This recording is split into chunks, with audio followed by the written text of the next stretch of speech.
Le championnat du monde des rallyes avait rendez-vous en Argentine pour une épreuve de 1300 km marquant exactement le cap de la mi-saison.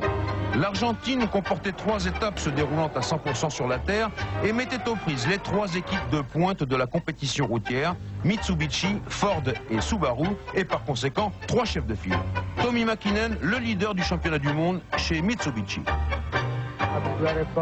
C'est très rapide et parfois très sinueux, mais l'important, c'est que le revêtement est bon. Bien sûr, c'est toujours un peu difficile quand on découvre un rallye pour la première fois. Carlos Sainz chez Ford. Je pense que ce rallye rassemble un peu toutes les conditions. C'est un rallye sur terre classique, dur, rapide, lent. Il y a un peu de tout.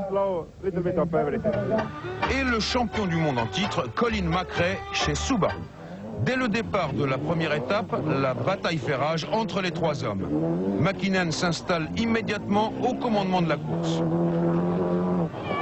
Liati fait jeu égal avec lui. Mais au bout de 2 spéciales, McRae est déjà là. Et il attaque McRae pour prendre de la marge. Trop sans doute, puisque dans la 6e épreuve chronométrée, il part en tonneau et démolit sa Subaru.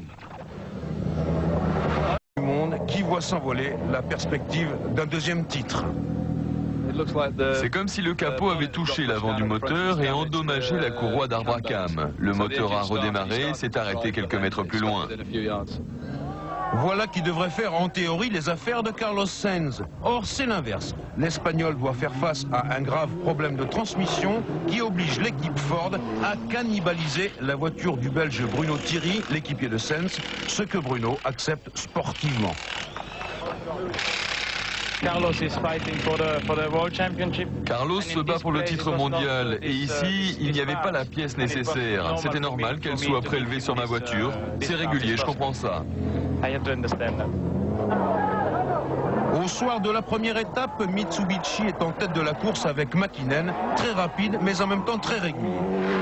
Sa situation n'en est pas confortable pour autant, car derrière la Mitsubishi, Subaru place 2 voitures. Celle d'Ericsson à 26 secondes et celle de Liati à 1 minute et 12 secondes. Dans l'instant, Sainz n'est pas dans le coup pour la première place, mais dans le déroulement de la 2e étape, le cours du rallye bascule de nouveau, c'est la défense de Subaru qui cède. Liati détruit le train avant de son Impreza sur une bosse un peu plus haute que les autres, un peu trop haute. Dans la dernière spéciale, on s'est envolé sur une bosse.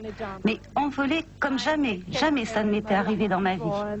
Avant d'atterrir, nous avons grimpé très haut. Et soudain, la voiture a basculé, l'avant s'est planté dans le sol. Nous avons fait un trou dans la terre en nous posant. Et bien sûr, on a tout cassé. Et puis Liati va définitivement perdre pied à cause d'un problème de moteur qui lui coûte environ 10 minutes. Ainsi, au terme de la 2e étape, les positions sont claires. Mäkinen dispose de 55 secondes d'avance sur Ericsson et 1 minute 37 secondes sur Sainz qui a effectué une remontée déterminée vers le haut du classement. Reste donc en lice pour la victoire, une Mitsubishi, une Subaru et une Ford dans cet ordre. Mais la 3e et dernière étape est courte en termes de secteur chronométré. Ni Sainz ni Ericsson ne nourrissent l'espoir sérieux d'arracher la première place à Mäkinen. Le Finlandais se trouve donc dans une position confortable et c'est pour la place de dauphin que Ericsson et Sainz devraient en découdre comme des chiffonniers. Mais derrière Mäkinen, 2 impondérables surgissent. Tout d'abord, les organisateurs du rallye qui installent à la va-vite une déviation dans la première spéciale du matin. Voici Ericsson qui suit l'itinéraire à la lettre. Et voilà Sainz qui emprunte le parcours improvisé et perd des secondes.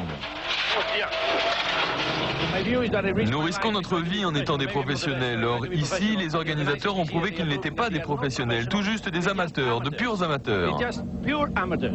Avantage Ericsson par conséquent. Et puis, 20 km plus loin, crevaison spectaculaire d'Ericsson qui perd au moins 2 minutes. Avantage Sainz qui passe et s'empare définitivement de la deuxième place. Quant à Tommy Mäkinen, les derniers kilomètres vers Cordoba ne sont plus qu'une formalité pour lui et c'est fort justement qu'il reçoit les félicitations de son ami et coéquipier Seppo Ariane. Après 3 victoires en Suède, au Safari et en Argentine, le jeune Finlandais devient ipso facto le favori dans la course au titre mondial. Oui, je dois répondre oui, parce que les prochains rallyes, ce sont les 1000 lacs et l'Australie, et ils nous sont favorables. Et je ne vois pas pourquoi on n'aurait pas la chance d'obtenir de bons résultats à San Remo et en Catalogne. Mais Carlos Sainz n'a pas dit son dernier mot. Je pense que Mäkinen sera le favori, mais je suis un peu plus confiant maintenant.